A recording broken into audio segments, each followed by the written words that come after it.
22 de noviembre de 1978. El cielo sobre la colonia Cuauhtémoc todavía no ha decidido si aclarará o seguirá cerrado cuando una calle entera parece contener el aliento.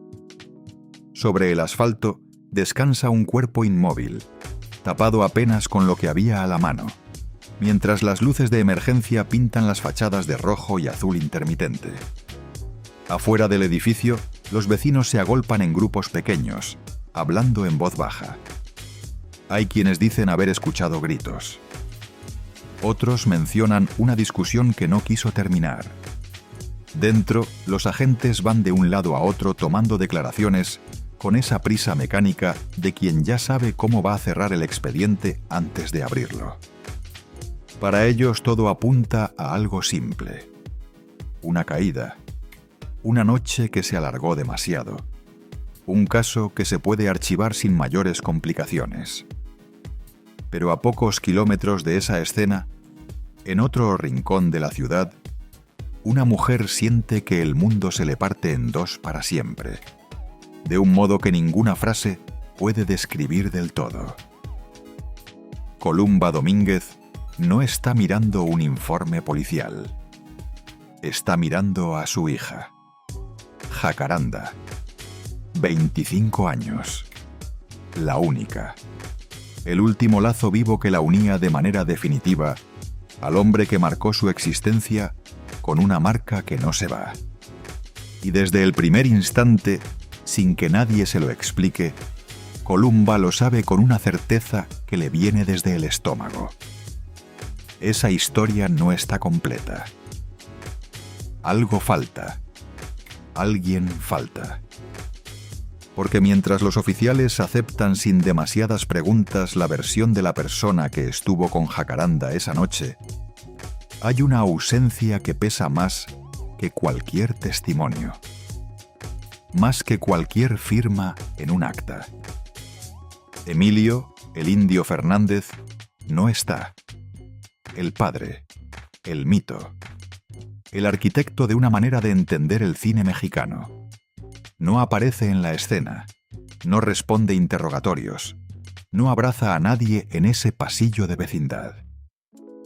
Está encerrado, lejos, cumpliendo una condena que no tiene relación directa con esa madrugada, pero que lo deja fuera, irremediablemente fuera, del momento más decisivo y más devastador de su vida. Durante años, México habló de cine. Si te gusta este contenido, suscríbete para no perderte ninguna historia oculta. De genios, de patria filmada en blanco y negro. Se entregaron premios, se levantaron estatuas, se pronunciaron discursos en festivales y cinematecas. Lo que casi nadie quiso mirar fue el precio real de todo eso. Una mujer convertida en musa sin que nadie le preguntara si quería serlo. Una hija criada bajo la sombra aplastante de un apellido que intimidaba mucho más de lo que protegía. Y una casa de piedra volcánica que miles admiraban desde la calle, sin tener la menor idea de lo que ocurría puertas adentro, detrás de esa arquitectura que parecía fortaleza y actuaba como cárcel. Hoy, décadas después, las preguntas siguen abiertas y siguen incómodas. ¿Qué pasó realmente esa noche? ¿Por qué el caso se cerró con tanta rapidez y tan poca resistencia? ¿Qué silencios se compraron? ¿Qué versiones se aceptaron porque convenía no rascar más hondo? ¿Y cómo fue que una de las figuras más celebradas del cine mexicano terminó enterrando a su hija sola, sin cámaras y sin él, mientras el país entero seguía venerando a un ídolo al que las rejas mantenían ausente? En este relato encontrarás los hechos que nunca encajaron, los testimonios que nadie quiso escuchar, los conflictos familiares que todos prefirieron ignorar y la historia completa de una mujer que perdió a su hija, a su hogar y al lugar que le correspondía en la memoria colectiva. esta no es únicamente la historia de una caída desde un balcón. Es la historia de un sistema que protege mitos a cualquier costo y abandona a las personas que los sostuvieron. Pero para entender cómo se llegó hasta esa madrugada, hay que retroceder hasta el principio. Hasta el momento exacto en que Columba Domínguez creyó, con toda la fe que puede tener una adolescente, que el amor y el cine podían salvarla de su propio destino. Guaymas, Sonora, 4 de marzo de 1929. En ese México donde el mar y el polvo conviven en la misma respiración, donde la modernidad llega tarde y el hambre llega puntual, nace Columba Domínguez Adalid. Todavía no hay reflectores apuntando hacia ella. Todavía no existe en su horizonte la idea de convertirse en musa de nadie. Solo existe una infancia que debería haber sido sencilla, protegida, ordinaria en el mejor sentido de la palabra. Pero en historias como esta, la normalidad dura exactamente lo que tarda en aparecer un hombre que ha decidido que el destino es una propiedad privada y que él tiene los papeles en regla. El encuentro que lo cambia todo ocurre en una boda. Un ambiente donde la música suena fuerte, la gente ríe sin motivo especial y nadie sospecha que en alguna esquina del salón se está firmando una condena sin tinta ni testigos. Emilio el Indio Fernández ya no es un desconocido para nadie que lea periódicos o frecuente las salas de cine. Es el director que está definiendo una estética. El hombre que se presenta a sí mismo como patriota, como creador, como genio inevitable. Y además es mayor, mucho mayor. Él ronda los 41 años. Ella, según las distintas fuentes que han reconstruido esta historia, tiene entre 14 y 16. Ahí está la primera grieta, la primera asimetría que no aparece en las fotografías oficiales, pero que se siente con toda claridad en la piel de quien la vivió. A Columba no la cortejaron como se corteja a alguien que tiene el derecho de decir que no. A Columba la descubrieron, como si su rostro no fuera un rostro, sino un material perfecto, una cantera ideal para la luz de Gabriel Figueroa y para el orgullo de un hombre que necesita moldear algo para sentirse eterno. Él la mira y decide. Y cuando un hombre con ese tipo de poder decide, no pregunta ni propone. Declara: me voy a casar contigo. Lo dice pronto, lo repite, lo impone con la naturalidad de quien está acostumbrado a que el mundo le diga que sí. Y el mundo entero lo interpreta como romanticismo, como audacia, como la escena perfecta de una película que él mismo podría haber dirigido. Pero para una adolescente sin poder, sin red de protección, sin nadie que le explique que tiene derecho a negarse, una frase así no es una promesa de amor. Es un cierre, una puerta que se sella desde afuera. Después viene el paso que casi siempre acompaña a la posesión cuando se viste de amor: el aislamiento. La relación se sella en secreto, sin ceremonias públicas, sin un proceso que incluya a la familia de ella, sin ninguna red que pudiera sostenerla si algo salía mal. Hay una salida silenciosa, y entonces Columba llega a Coyoacán, a esa casa de piedra volcánica que desde la calle parece una fortaleza de leyenda, y desde adentro funciona como otra cosa completamente distinta. La fortaleza. Incluso el nombre suena a protección, y a veces las palabras más hermosas son las que mejor disimulan una jaula. Ahí empieza la transformación. Y no es solo una transformación artística ni estética. Es una transformación de identidad en el sentido más profundo. Porque a partir de ese momento, Columba deja de pertenecerse a sí misma. Su vida entera se reorganiza alrededor del temperamento de Emilio, de sus gustos, de sus silencios cargados, de sus arrebatos imprevisibles, de su necesidad constante de control sobre todo lo que lo rodea. Ella entra a una casa que no le pide opinión, que no le deja espacio para la duda. Le pide obediencia. Y cuando el genio es tóxico, la obediencia siempre termina confundiéndose con amor, porque nadie quiere llamarle por su nombre verdadero. Lo más perverso es que al mismo tiempo, el mundo exterior ve nacer a una estrella. En pantalla, Columba brilla con una intensidad que la cámara no puede ignorar. Aparece en obras que se vuelven símbolos, en películas que hoy se pronuncian como si fueran monumentos nacionales. Río Escondido en 1947. Maclovia en 1948. Pueblerina en 1949. El público la mira y concluye que esa mujer fue tocada por la suerte, que llegó al lugar correcto en el momento correcto. Y sí, hay éxito, hay prestigio, hay un Ariel por Maclovia, hay una carrera que parece no tener techo.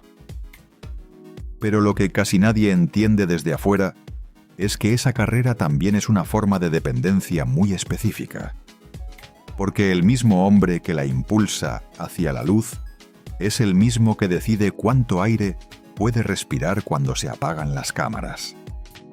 Piensa en el contraste. En Pueblerina, Columba interpreta a una mujer herida, marginada, atrapada por una violencia social que la condena a la soledad. Y mientras el espectador cree que está presenciando una actuación magistral, Columba está aprendiendo a sobrevivir dentro de una dinámica muy parecida a la de su personaje, solo que con paredes más lujosas y con aplausos al otro lado de la puerta. El cine la convierte en símbolo nacional, pero en su propia casa no tiene voz.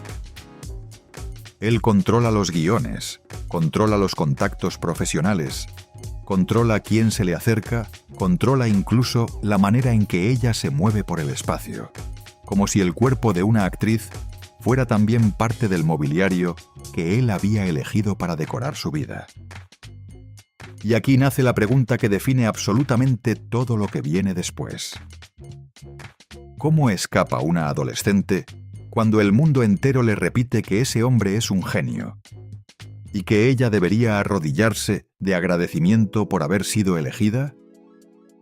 ¿Cómo se admite el miedo cuando todos a tu alrededor confunden el brillo con felicidad y el control con pasión? Columba no se ve a sí misma como víctima. Se ve como alguien que fue seleccionada. Y esa ilusión de privilegio es el candado más eficiente que existe. Porque cuando crees que tu suerte depende completamente de otra persona, empiezas a tolerar lo intolerable con tal de no perder lo poco que tienes. Así se fabrica una musa. No con flores ni con poemas.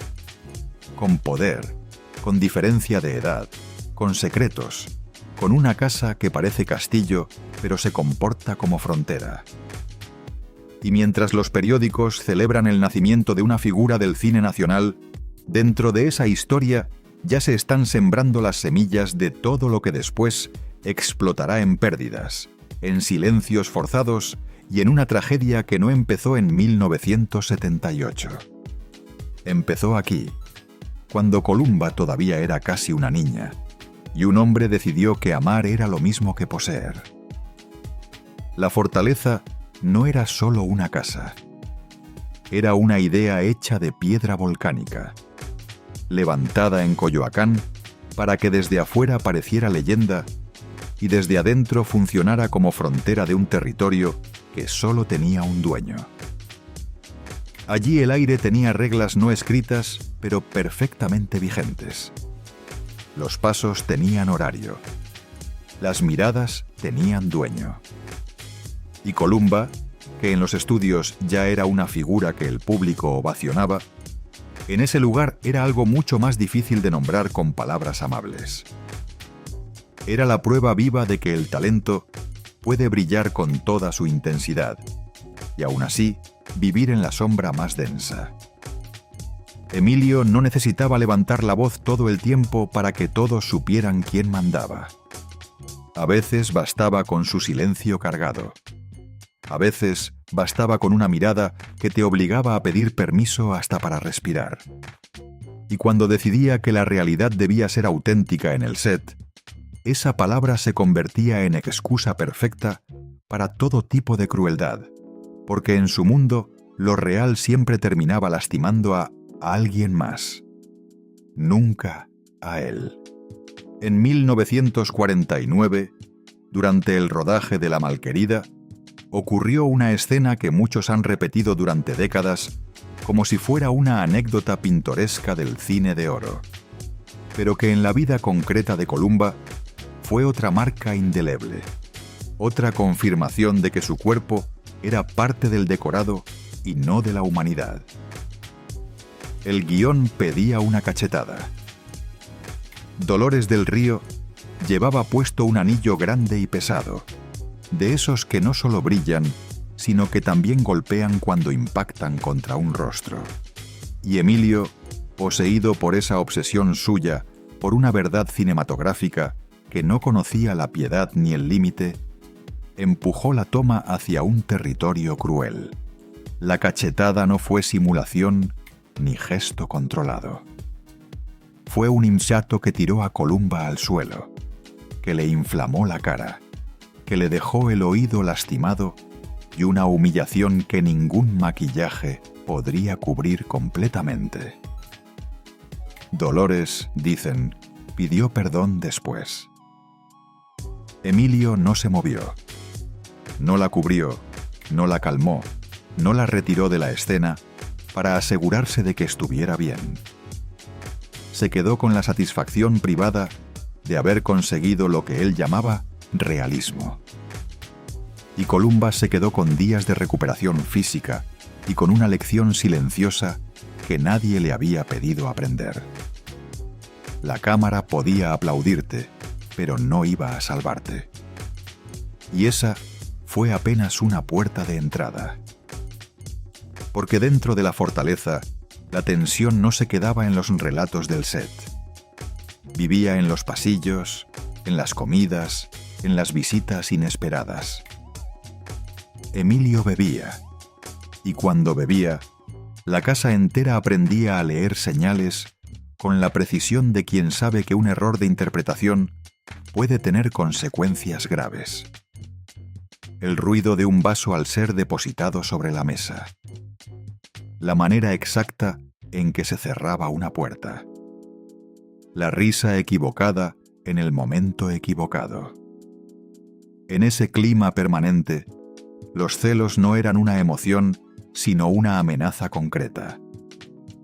Bastaba con que un actor se acercara demasiado en una conversación. Bastaba con que una charla pareciera demasiado cómoda para que el ambiente de la habitación se congelara de golpe.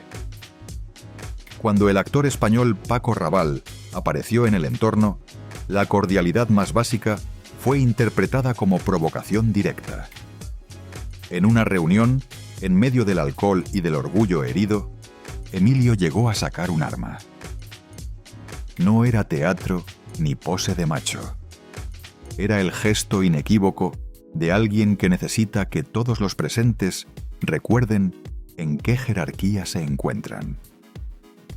Si aquel episodio no terminó en tragedia, fue únicamente porque alguien intervino a tiempo. Alguien como Luis Buñuel, que entendió de inmediato que en esa casa cualquier segundo podía volverse irreversible y que la distancia entre una escena y una catástrofe podía medirse en milímetros. Se puede contar como chisme de época, pero Columba lo vivió como recordatorio permanente. Ahí el peligro no era una metáfora literaria. Era una posibilidad cotidiana que podía materializarse con cualquier pretexto. Ni siquiera los amigos más cercanos estaban a salvo del temperamento. Adela Fernández recordaría después una escena que parece escrita por un guionista de los más crueles. Emilio disparando a los patos de su propio estanque, como si el poder también consistiera en demostrar a voluntad que podía borrar vida cuando le viniera en gana. Chabela Vargas intentó detenerlo, y él respondió apuntándole directamente, jugando a que la valentía de una mujer se mide por la cantidad de amenazas que puede recibir sin temblar. Chabela, que no era de las que se quiebran ante ese tipo de teatros, pidió que le dieran un arma también, no por fanfarronería, por supervivencia. En ese instante preciso, la fortaleza de Coyoacán dejó de parecerse a una casa de artistas visionarios y empezó a parecerse mucho más a una frontera de guerra doméstica. Y luego estaban las humillaciones que no dejaban sangre visible, pero que dejaban algo peor: una erosión lenta y sistemática de la dignidad. 1962. Marilyn Monroe visita México. La noticia, el mito viviente, la postal perfecta para el ego de Emilio. Y en ese escenario que él había construido para su propio lucimiento, Columba no fue la anfitriona de su propia casa. Fue la servidumbre. Cocinar, servir, atender, mantener la sonrisa en el lugar correcto mientras los demás miraban y aplaudían. La estrella mexicana convertida en sombra funcional para que el hombre pudiera quedar como dueño absoluto de la escena frente a visitantes que jamás entenderían lo que estaba ocurriendo detrás de esa cortesía perfectamente ensayada. Pero incluso dentro de las jaulas más herméticas existen momentos de resistencia. Uno de esos momentos ocurrió una noche de regreso, cuando Emilio llegó acompañado, con ruido, con exigencias, pidiendo comida como si la casa fuera una extensión natural de su apetito sin límites. Columba tomó el gallo de pelea más querido de Emilio, ese animal al que él dedicaba más atención y cuidado que a cualquier persona, y lo convirtió en mole. Cuando él preguntó por el gallo, con esa familiaridad que da la certeza de que todo le pertenece, ella no levantó la voz. No necesitó dramatismo ni escenas. Le dijo simplemente que ya se lo había comido. Fue un gesto pequeño, casi microscópico en comparación con todo lo que había soportado. Pero estaba cargado de una verdad que Columba raramente se permitía pronunciar en voz alta. Yo también puedo romper lo que tú adoras. Y así se entiende el infierno del que hablan quienes han revisado esta historia sin maquillaje y sin condescendencia. No es un solo golpe. No es una sola escena dramática. No es una sola noche terrible. Es un sistema. Un genio admirado por un país entero y al mismo tiempo un hombre que construyó una patria cinematográfica mientras destruía metódicamente lo más íntimo dentro de su propia fortaleza. Columba seguía brillando hacia afuera, pero cada día allí adentro le cobraba un precio que no aparecía en ningún cartel ni en ninguna reseña. Y lo más devastador es que ese precio no terminaría con ella. Porque en algún punto de esa historia de piedra y miedo y aplausos distantes, iba a nacer una hija. Y esa hija crecería respirando exactamente el mismo aire envenenado. A veces un año no es solo una fecha en un calendario. Es una puerta que se cierra con un golpe definitivo. Y en la historia de Columba Domínguez, 1953 es el momento exacto en que la vida deja de fingir que todavía existe una forma de salvación dentro de la fortaleza. Ese año nace Jacaranda, y su nacimiento, lejos de inaugurar algo parecido a un hogar estable, funciona como la alarma definitiva. como el punto exacto e irrefutable en el que Columba entiende que ya no se trata solo de resistir por ella misma. Se trata de escapar por alguien más. Porque una cosa es aguantar el control, el miedo cotidiano, la humillación sistemática. Y otra cosa completamente diferente, una cosa que transforma cada instinto del cuerpo, es ver cómo ese mismo veneno empieza a buscar un cuerpo nuevo donde instalarse. Columba se va embarazada. Esa imagen lo explica todo sin necesidad de más palabras. Una mujer saliendo de esa casa con el vientre creciendo, con la respiración más pesada que nunca, con la certeza físicamente palpable de que cada día adicional dentro de esas paredes podría terminar en algo que no tendría vuelta atrás. No se va con una maleta ordenada ni con un plan elaborado.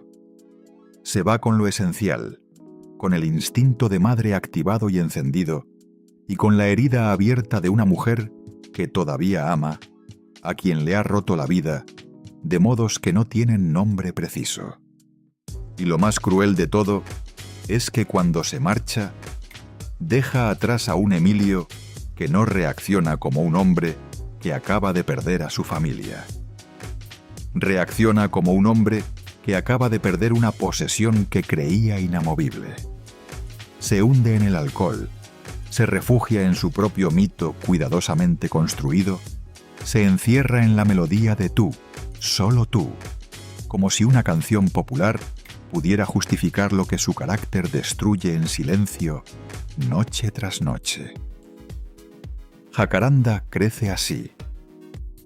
No en una casa estable con rutinas predecibles y afecto constante, sino en una estructura emocional partida en dos desde el principio. Por un lado, una madre que la protege con una intensidad que a veces roza el terror, como si el mundo entero fuera un peligro permanente que solo ella puede ver. Por el otro, un padre convertido en leyenda pública, un hombre que pesa como estatua, una presencia que no está físicamente, pero que manda con igual o mayor eficiencia desde la distancia. Emilio es esa clase de figura que México celebra en los periódicos y teme en la vida real. Para Jacaranda, ese contraste no es teoría sociológica ni material de análisis. Es su infancia. Es el aire que respira. Porque aunque viva con Columba, Jacaranda sigue orbitando alrededor de la fortaleza. Vuelve a Coyoacán, visita a su padre, entra a ese lugar aprendiendo desde muy pequeña a medir el humor de un hombre que puede pasar del cariño más expansivo a la indiferencia más absoluta sin dar ninguna explicación. A veces la trata como si fuera lo más valioso que tiene en el mundo. A veces la mira como si su presencia fuera una molestia que interrumpe algo más importante. Y esa incertidumbre constante, ese no saber nunca qué versión del padre vas a encontrar, es una forma muy específica de adicción emocional. Jacaranda vuelve porque necesita algo que Columba, con todo su amor y toda su fortaleza, no puede darle. La aprobación de ese hombre que, aun ausente, sigue siendo el centro de gravedad de su mundo interior. Lo que Jacaranda no entiende todavía, lo que tal vez nunca llegó a entender del todo, es que ese amor siempre viene con una factura adjunta. Que la ternura de Emilio no es estabilidad, sino capricho. Y cuando el cariño de alguien depende del estado de ánimo del poder, y no de una decisión consciente de querer bien, el corazón aprende a vivir de migajas y a llamarlas banquete. Por eso ella intenta acercarse a él no solo como hija, sino como discípula, como alguien que merece su atención porque ha demostrado ser digna de su apellido.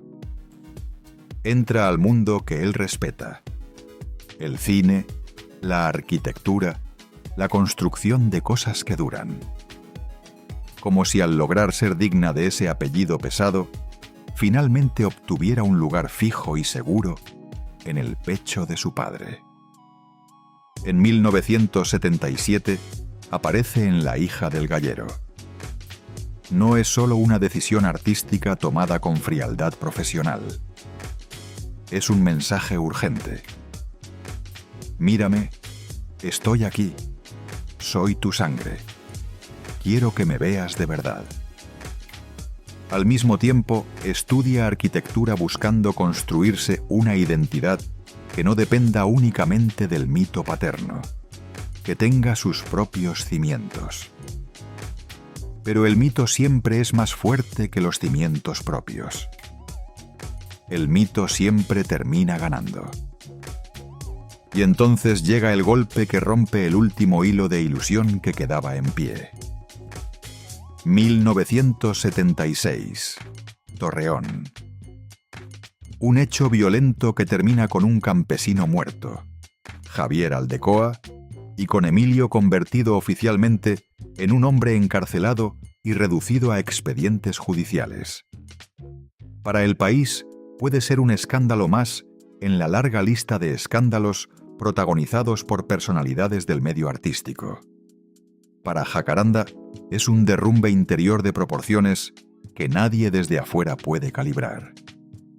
Porque una cosa es tener un padre temible cuya sombra te aplasta. Y otra cosa completamente diferente es verlo reducido a rejas, a titulares oscuros, a la humillación pública de un proceso judicial. El hombre que ella había idolatrado desde niña se convierte en noticia oscura de periódico. Y con esa caída, Jacaranda pierde algo que nunca había tenido del todo, pero que de algún modo sostenía la arquitectura de su mundo. La fantasía de que su padre, en el fondo, debajo de todo lo demás, era un héroe. Entre 1976 y 1978, el aire se vuelve cada vez más pesado y más difícil de respirar. Jacaranda tiene 25 años y vive por su cuenta intentando construir una vida adulta en un país que no sabe qué hacer con las hijas de sus propios mitos cuando dejan de ser decorativas. Hay reportes de tratamiento psicológico. Hay señales de inestabilidad que quienes la conocen de cerca pueden leer con preocupación. Hay una tensión constante y mal resuelta con su compañera de departamento, Lidia Suárez. Y cuando una vida ya viene cargada de grietas estructurales desde la infancia, cualquier noche puede convertirse en detonador sin que eso signifique que la persona era débil o que no quería seguir. Significa que nadie debería crecer con el corazón siempre alerta, esperando el próximo estallido, sin haber aprendido nunca que el mundo puede ser también un lugar sin amenazas. Columba observa todo esto con el tipo de miedo que solo puede sentir una madre que ya escapó de un infierno y que por eso mismo reconoce sus señales con demasiada claridad. Porque ella sabe exactamente lo que significa ese apellido. Sabe lo que significa la piedra de la fortaleza. Sabe lo que significa crecer dentro de un temperamento que te enseña a vivir en modo supervivencia como si fuera el único modo disponible. Y por más que intente proteger a su hija, hay cosas que una madre no puede arrancar de raíz con ninguna cantidad de amor o de esfuerzo. La sombra de un padre no se borra con cariño. La herida de una casa no se cura solamente con distancia. Jacaranda, sin darse cuenta de lo que está ocurriendo, se convierte en la segunda generación del mismo ciclo que ya consumió a su madre. Un ciclo donde el amor y el miedo se confunden tan profundamente que ya no se distinguen. Donde la admiración y el terror viven en la misma habitación. Donde el apellido parece una promesa de identidad, pero en realidad es solo peso muerto. Y por eso, cuando llegue la madrugada de noviembre de 1978, cuando el mundo intente explicarlo todo con una etiqueta conveniente y un expediente cerrado, Columba no lo aceptará. No podrá aceptarlo, porque ella no verá una simple caída desde un balcón.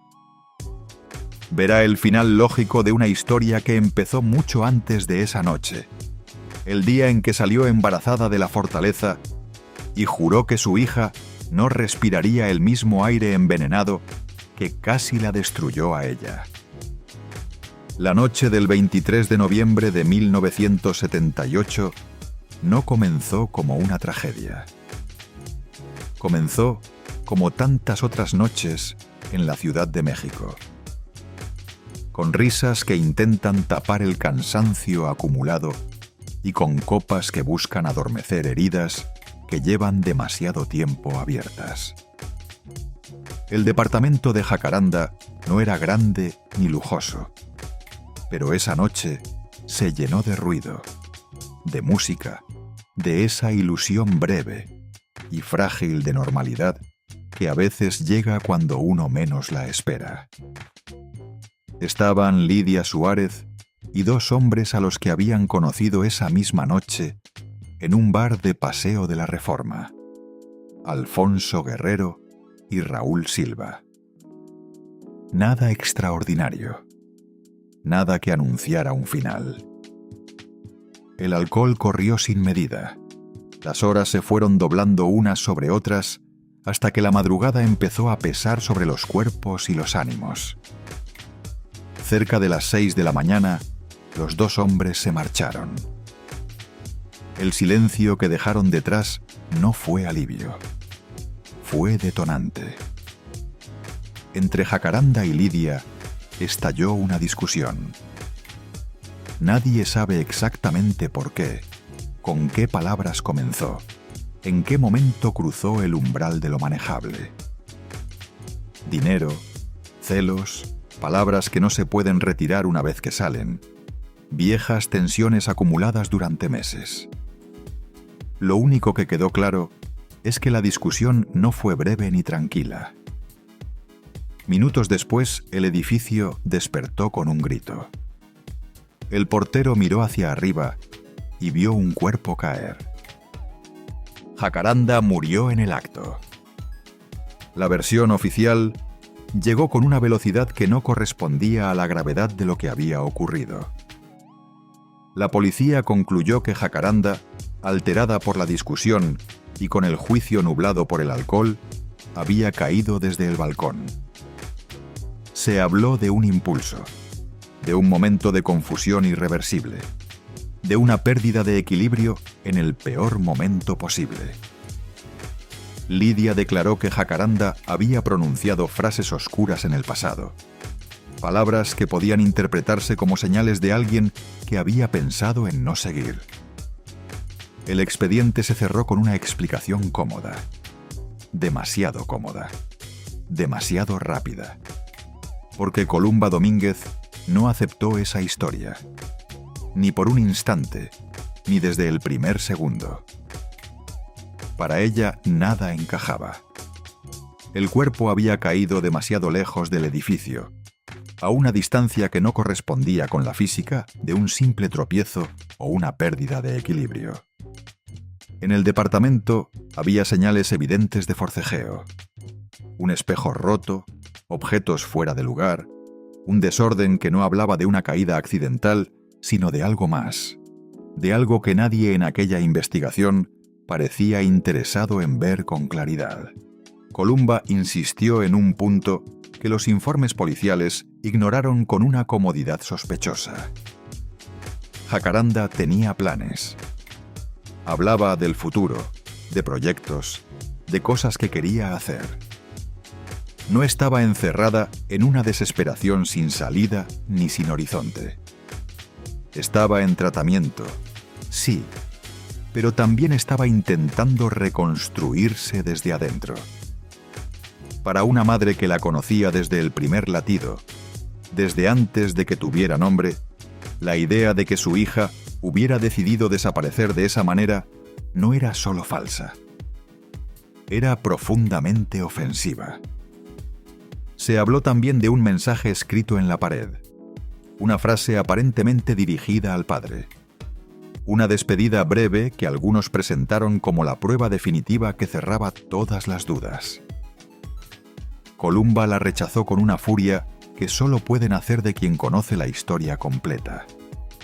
Dijo que podía haber sido mal interpretada, manipulada, incluso colocada después con alguna intención que no era la de encontrar la verdad.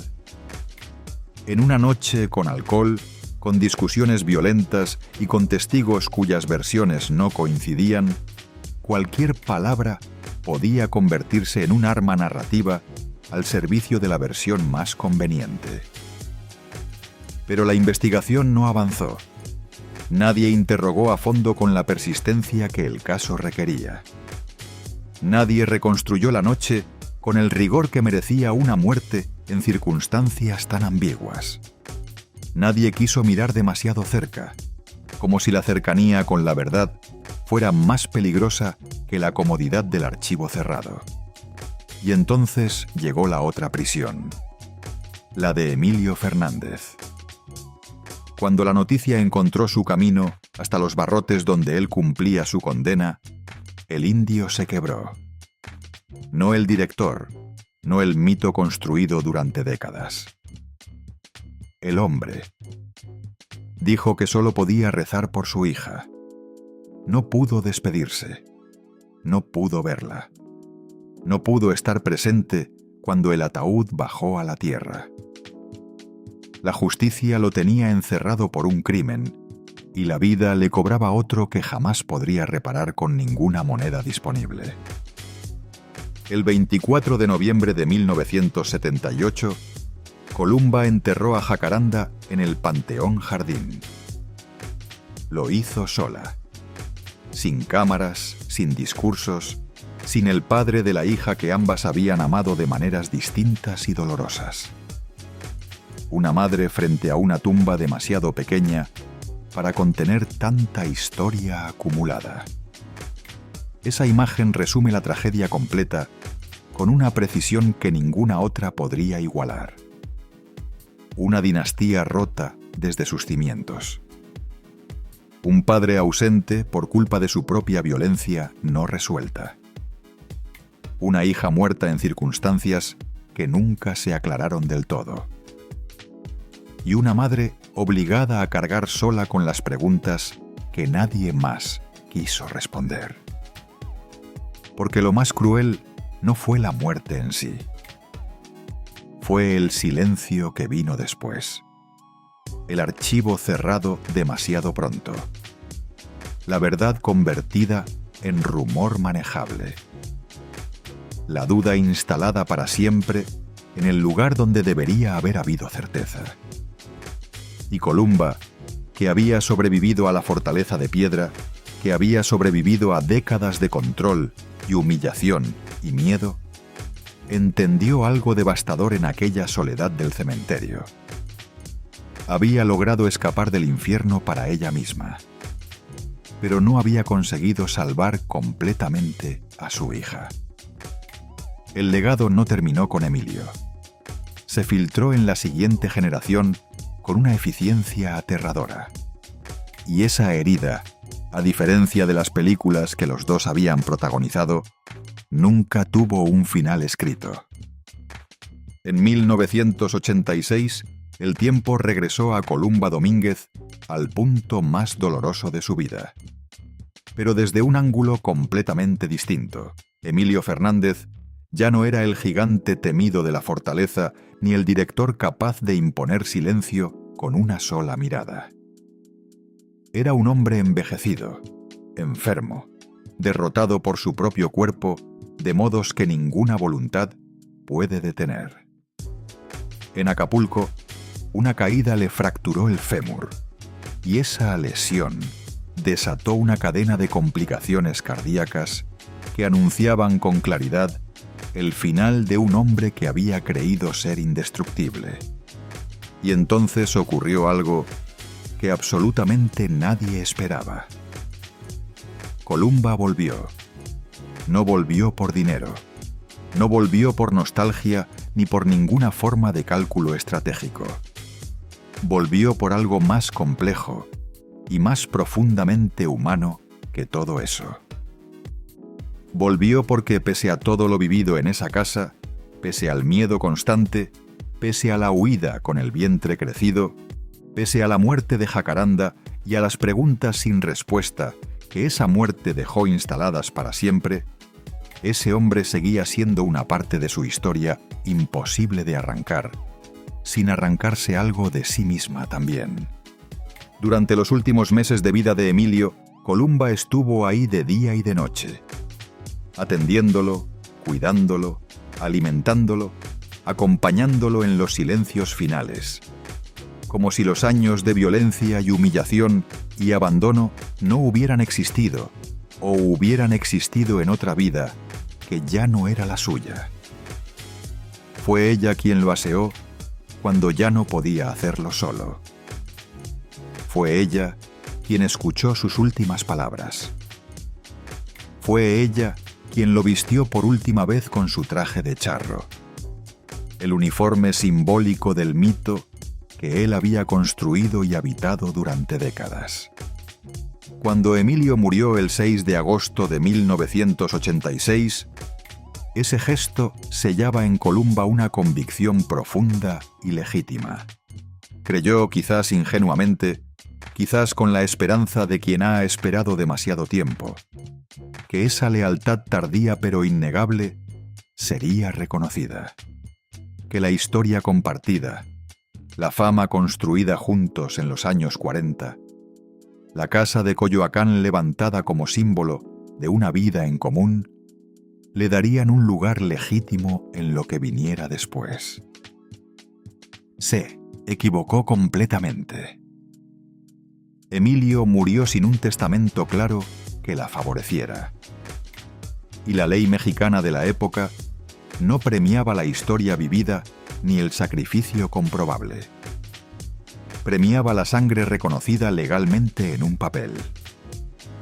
Ahí apareció Adela Fernández, hija de Gladys, la primera esposa de Emilio, una figura que Columba nunca aceptó como heredera natural de esa historia. Durante años había sostenido una versión tan brutal como reveladora. Adela no era hija biológica de Emilio. Había sido encontrada en un cajón en Cuba.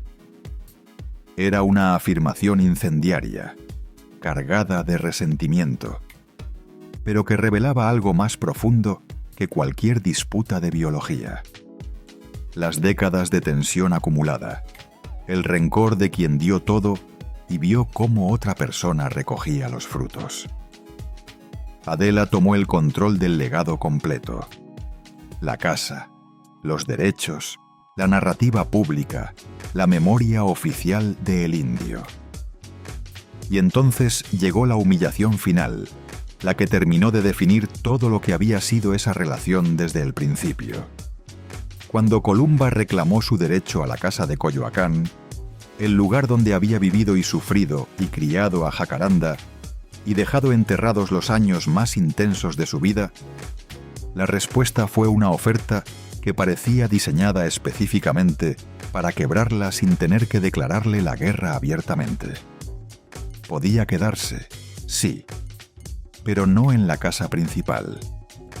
Podía vivir en las caballerizas, adaptadas como vivienda secundaria, mientras Adela ocuparía el corazón mismo de la fortaleza. No era una propuesta inmobiliaria, era un mensaje con destinatario claro. Tú no eres la dueña, tú no eres la heredera, tú eres la tolerada. Columba entendió todo en ese instante con una claridad que no necesitaba explicación. No se trataba solo de perder una propiedad material. Se trataba de aceptar para siempre una posición de servidumbre simbólica en el lugar que había definido su vida entera. Y su respuesta fue tan seca y tan definitiva como la situación lo requería. Yo no voy a vivir en un establo de la casa que fue mía. Empacó. Tomó lo poco que le quedaba. cerró la puerta y se fue. Salió de la fortaleza por segunda vez en su vida. La primera vez había sido para salvar a su hija. La segunda fue para salvar lo único que el tiempo y la traición no le habían podido quitar todavía: su dignidad. Se fue sin casa, sin bienes, sin ningún control sobre el legado del hombre con quien había construido una era entera del cine mexicano. Se fue convertida en una nota, al margen de una historia que ella había protagonizado con todo su cuerpo y toda su vida. Adela transformó la casa en museo, en centro cultural, en santuario oficial del mito. Se convirtió en la guardiana pública de la figura de Emilio Fernández. Pero incluso ese triunfo tuvo sus costos. Mantener la fortaleza fue siempre una carga económica aplastante, una lucha constante contra la falta de recursos y contra la contradicción fundamental de preservar una leyenda levantada sobre ruinas humanas que nadie quería nombrar directamente. Columba, en cambio, quedó completamente fuera del relato público. La mujer que había sido el rostro visible del cine de oro, la compañera del director más temido de su generación, la madre de la hija muerta en circunstancias que nunca se aclararon, terminó viviendo en la periferia de su propia historia. Sin homenajes, sin restitución, sin ninguna forma de justicia que alcanzara a compensar lo que había dado y lo que le habían quitado. La guerra de la herencia no dejó vencedores reales. Solo confirmó algo que ya estaba escrito desde hacía décadas: que el infierno no había terminado con la huida de la fortaleza, ni con la muerte de Jacaranda, ni siquiera con la muerte de Emilio. El infierno continuó en forma de papeles legales, de leyes que favorecen a quienes tienen el apellido en el documento correcto, de silencios convenientes y de puertas cerradas en el momento en que más se necesitaban abiertas. Y Columba, que había sobrevivido a absolutamente todo, entendió que el último despojo no era material ni económico. Era simbólico. Le habían quitado el derecho a contar su propia versión. Le habían quitado el lugar que le correspondía en la memoria de lo que ella misma había construido. Y aún así, siguió de pie. Porque a veces perderlo todo es la única forma que existe de no perderse a una misma. Después de abandonar la casa de Coyoacán por última vez, Columba Domínguez desapareció del mapa que ella misma había contribuido a dibujar durante décadas. No hubo comunicado, ni entrevista de despedida, ni escándalo de salida. Simplemente dejó de estar donde siempre había estado. La fortaleza que durante décadas había sido prisión, escenario y campo de batalla, quedó definitivamente atrás. Y con ella quedó también la última ilusión de pertenecer a algo que nunca había sido completamente suyo. Desde ese momento, su vida entró en una etapa silenciosa, lenta, casi invisible para el mundo que alguna vez la había aplaudido. Una reducción que no llegó de un golpe, sino que avanzó día tras día sin hacer ruido, como avanzan las cosas que más duelen. Columba ya no era rica. El dinero del cine dorado se había evaporado mucho antes de ese punto, diluido entre producciones que otros controlaban, decisiones que ella nunca pudo tomar y una vida entera en la que nunca había administrado nada verdaderamente propio. Lo que le quedó fue una pensión modesta del sindicato de actores, suficiente apenas para pagar lo básico, y una necesidad urgente e íntima de convertir el dolor acumulado en algo que pudiera sostenerla desde adentro. Fue entonces cuando empezó a pintar, no como pasatiempo de tarde, ni como lujo intelectual de quien tiene el tiempo libre para cultivar aficiones, sino como último refugio posible. Frente a los lienzos, Columba no tenía que pedirle permiso a nadie. Cada trazo era una forma de decir en silencio lo que nunca había podido pronunciar en voz alta dentro de esas paredes de piedra. Vendía algunas obras, pocas, lo justo para seguir adelante un mes más. No era reconocimiento artístico. Era supervivencia convertida en expresión. Vivía sola, rodeada de retratos antiguos y fotografías en blanco y negro, donde su rostro joven todavía parecía desafiar al tiempo con esa mirada que Gabriel Figueroa había sabido capturar como nadie. Eran imágenes tomadas por los grandes fotógrafos de una época, los mismos hombres que luego olvidaron su nombre con una facilidad que solo pueden hacer de la indiferencia. Esos rostros colgados en las paredes no la consolaban. La observaban, le recordaban quién había sido y la distancia enorme que separaba ese pasado de su presente. En ese silencio escribió su libro, Emilio, el indio que amé. El título, más que una confesión pública, era una herida que no había terminado de cerrar. Porque incluso después de todo, incluso después de la violencia y el abandono y la traición final de la herencia negada, Columba seguía definiéndose en relación a él. Ese fue su último encierro invisible. Durante años, nadie llamó. El cine mexicano siguió adelante sin detenerse a mirar hacia atrás. Nuevas actrices ocuparon los espacios que alguna vez ella había habitado. Nuevos discursos reescribieron la historia oficial del cine de oro sin mencionarla. Columba pasó de musa celebrada a nota al pie de página, de rostro icónico a recuerdo incómodo que era más fácil ignorar que confrontar. Pero el tiempo, que suele ser implacablemente cruel, se permite a veces una excepción que llega demasiado tarde para reparar el daño, pero que al menos reconoce lo que existió.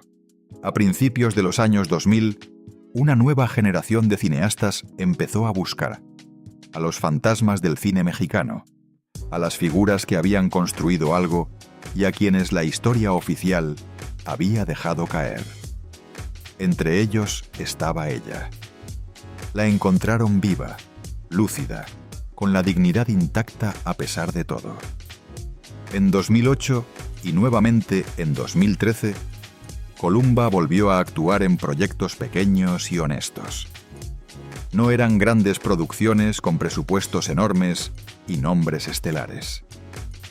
Pero tenían algo que las producciones de su época raramente le habían dado. Nadie la moldeaba. Nadie la dirigía como si fuera un objeto de utilería. Por primera vez en décadas, estaba frente a una cámara sin pertenecerle a nadie que no fuera ella misma. Y en 2013 llegó el gesto que había tardado más de medio siglo en materializarse. La Academia Mexicana de Cine le otorgó el Ariel de Oro por trayectoria. No reparaba nada de lo que había sido roto. No devolvía lo que le habían quitado. Pero reconocía algo esencial, que durante demasiado tiempo había permanecido en silencio. El aplauso fue largo. Ella lo recibió de pie, sin lágrimas, con la expresión de quien entiende perfectamente que la justicia, cuando llega con décadas de retraso, no redime el daño causado, pero al menos tiene la decencia de nombrar lo que existió. El 13 de agosto de 2014, Columba Domínguez murió en el Hospital Ángeles Santa Elena. Tenía 85 años. La causa fue una neumonía que derivó en un infarto que su cuerpo ya no pudo sostener. No hubo multitudes en la puerta. No hubo cámaras ni flashes. El funeral fue breve, casi discreto. Demasiado discreto para una mujer que había sido el rostro de una era completa del cine nacional. Fue sepultada en el Panteón Mausoleos del Ángel, a pocos metros de Emilio Fernández. La cercanía era irónica con una precisión que ningún guionista habría podido calcular. Incluso en la muerte, la historia insistía en unirlos. Columba se fue como había vivido los últimos años de su vida. Sin ruido, sin concesiones, sin pedir perdón por haber sobrevivido. Dejó detrás no un mito pulido y conveniente, sino una verdad incómoda y necesaria. La de una mujer que lo dio todo y terminó sola. La de una estrella que sobrevivió al sistema que la creó, pero que nunca supo qué hacer con ella cuando dejó de obedecer sus reglas. Al final, cuando todo se ha caído, cuando la fama ya no protege a nadie y los nombres ilustres solo pesan como lápidas sobre quienes los cargaron, queda flotando en el aire una sola pregunta que no tiene respuesta fácil. ¿Qué es lo que realmente sobrevive? En la historia de Columba Domínguez no sobreviven las casas. No sobreviven los premios ni los títulos. No sobrevive siquiera el amor, al menos no en la forma en que debería sobrevivir el amor cuando es real. Sobrevive algo más incómodo y más difícil de nombrar. La verdad desnuda de una mujer que pagó el precio completo, sin descuentos ni excepciones, por haber amado a un hombre que el país entero decidió llamar genio. Emilio el Indio Fernández murió en 1986 con la reputación intacta para la historia oficial y manchada para quienes lo conocieron de cerca y sin filtros. El cine mexicano lo recuerda como un titán irreemplazable, pero detrás de esa figura monumental quedan cadáveres emocionales, vidas rotas sin posibilidad de reparación, mujeres marcadas por un temperamento que el mundo celebraba como carácter fuerte y que en la vida cotidiana era simplemente violencia con buena iluminación.